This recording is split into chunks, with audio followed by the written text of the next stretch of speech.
Happy birthday, dear Marky. Happy birthday. Hi there. A lot of you know about my misguided adventures on the low seas with Mr. Phil Cooper.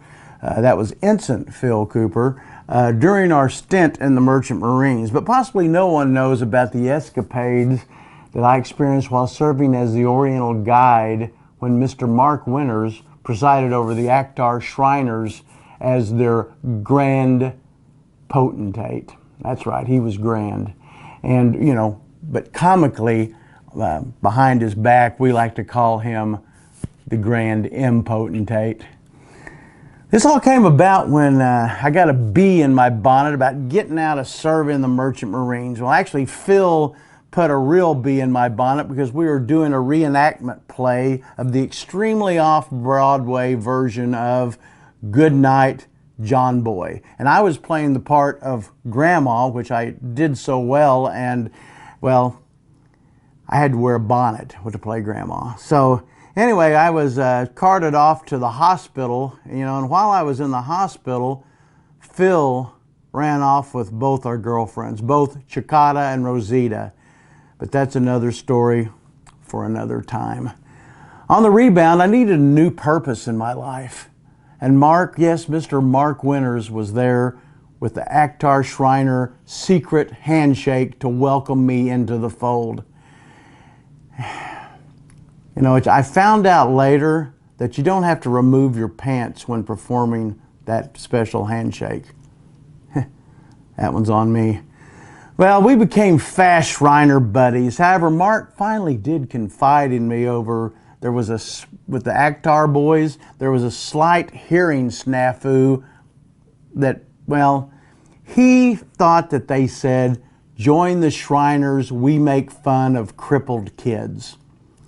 Which actually, that was like, we raise funds, F-U-N-D-S, for crippled kids. Well, by that time it was way too late.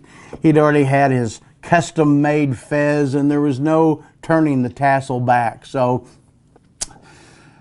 well, and speaking of this fez, there was, we have to thank Mark for another idea that he had that was, it was brilliant. That our glorious head adornment can be used as that special road trip urinal with this little plastic insert that Mark developed. And thank you again, Mark, for that idea, which was much better than your legendary Willie in the water bottle bridge crossing method. You'll have to ask him about that because I can't get into details right now. But I just want to let you know, though, with that attachment, from here to Chicago, 6 hours flat. No spillage. Mark was overflowing with ideas. He came up with a brilliant scheme to save us tons of money over tassel replacements. You wouldn't even think about that. These tassels wear out quickly. And what we would do, we'd go each morning to the dumpster behind the Cloud 9 strip club where the topless dancers had thrown out all their tassels from the night before. I mean, even after a night of 360-degree twirling, those babies still had a lot of life in them, especially on Small Jugs night. And of course, Mark had another brilliant fundraising effort to sell bumper stickers that said, "Honk if you want to touch my fez." But Mark's biggest accomplishment, it is an innovation, really innovation. He was able to finally put bigger men into smaller cars. I don't know how he did it. That we thought we had big guys in cars before, but he was able to put I think it was a 400-pound man in a 2-horsepower engine car. Crazy. And he also came up with the idea to reduce the wear and tear on the little cars when we weren't using them. He had some midget valets hired to park our cars during all of our weekly meetings. And his innovations to the Akhtar Shrine Circus would make P.T. Barnum just cheer.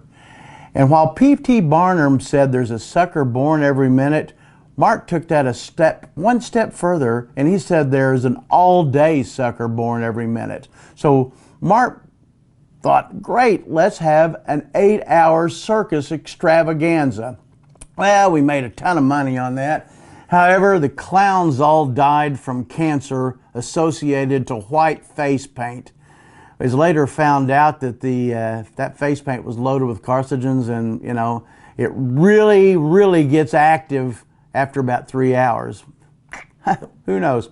Well, those were the days, and it ended all because of a woman. And I know you're thinking, oh, Pamela came between. No. This was way before that, and we had a policy of not marrying anyone above the Mason-Dixon line, and he broke that as well too. But this was before Pamela. This was a woman. Well, it's a woman, y'all know, Yoko Ono. Yeah, Yoko Ono. She split up the Beatles, and then she came between Mark and I, because you see there was a short time that she had left John, and what with me being the chapter's Oriental guide, well, she and I became really friendly, and that apparently rubbed Mark the wrong way, which I think the right way that he wanted to be rubbed had to be some kind of left-handed geisha method, but I don't know. I don't want to get to that. That's not the point. The point is we let this high-pitched, screeching Jezebel come between us, running our Tuesday night schnapps and steam baths. It even broke up our barbershop quartet, and our weekly reader crossword puzzle time was zilch. I mean, it just sat there, the doobies and don't be's and all that kind of stuff. We didn't even get into that anymore. So Yoko goes back to John. We leave the Shriners behind.